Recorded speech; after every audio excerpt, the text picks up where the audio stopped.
who is Thomas Alva Edison? Yes, of course we all know, as he is a genius. Yes, he is. But do you know his story? Story? Which story? I don't know. Okay. No worries. Let me call my friends to tell all of us about the story of the great Thomas Alva Edison. Really? So what we are waiting for? Let's just start it. So let's welcome class 7D.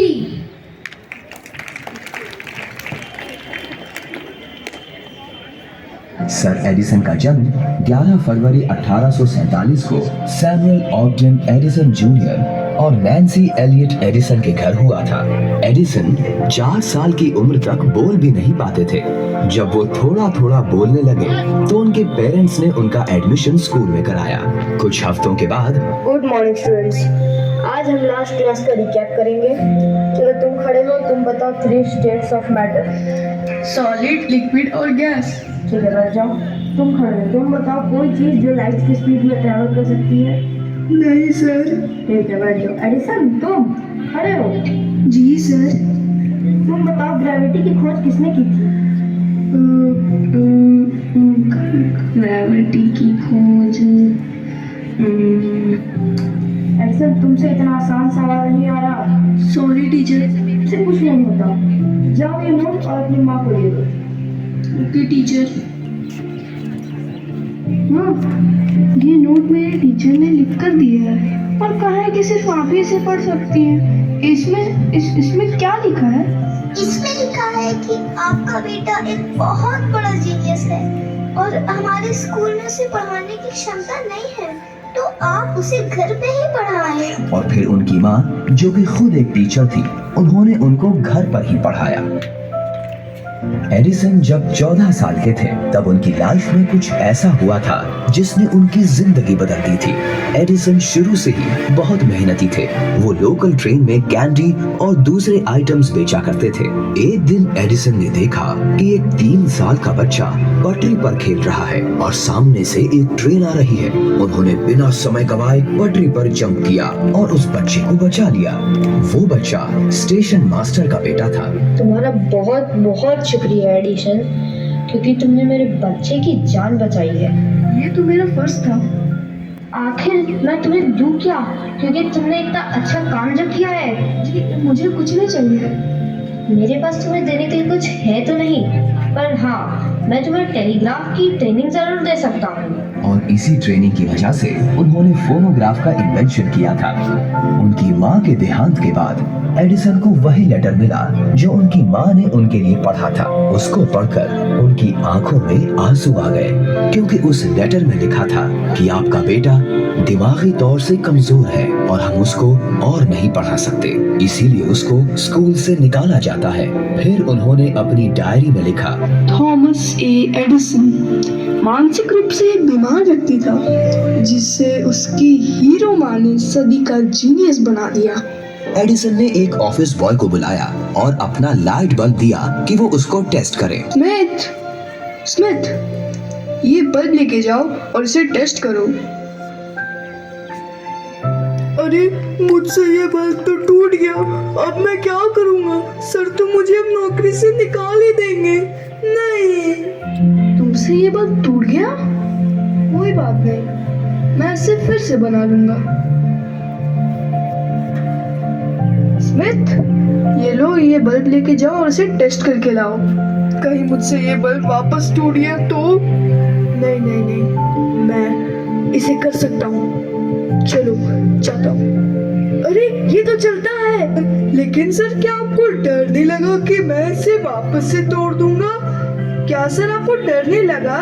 अगर मैं तुम्हें ये bulb नहीं देता तो तुम्हारा self confidence तो चला जाता और वापस कभी नहीं आता।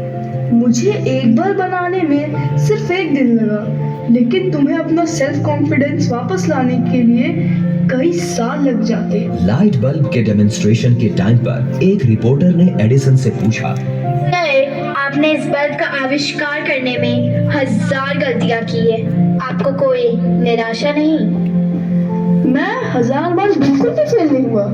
मैंने तो 1000 ऐसे तरीके खोजे जो कभी काम नहीं करते। आजकल जहां हम 2-3 बार ट्राई करके गिव अप कर देते हैं, एडिसन ने कामयाबी मिलने तक हार नहीं मानी। उनका डेडिकेशन और डिटर्मिनेशन है जो हम सबको सीखना चाहिए। एडिसन हमेशा कहते थे कि कुछ नया इन्वेंट करने के लिए बस इमेजिनेशन चाहिए और कचरे का ढेर। उनके नाम पर 1093 पेटेंट्स हैं। एडिसन अपनी डेथ के बाद भी सबसे सफल इन्वेंटर माने जाते हैं अमेरिका के।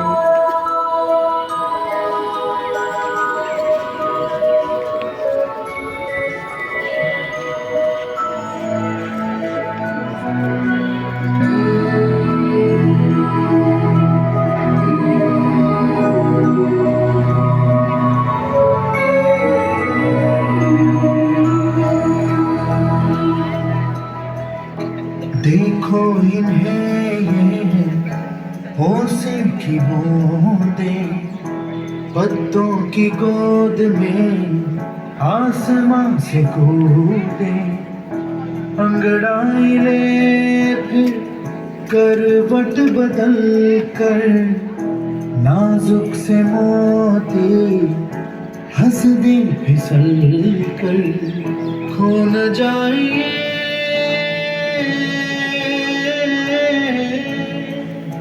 तारे ज़मीं पर।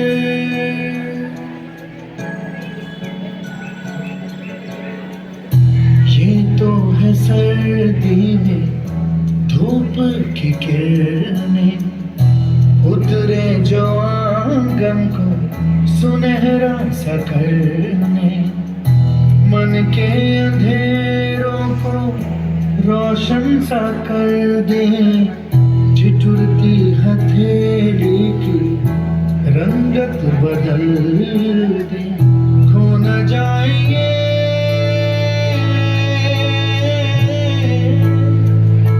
तारे ज़मीं पर।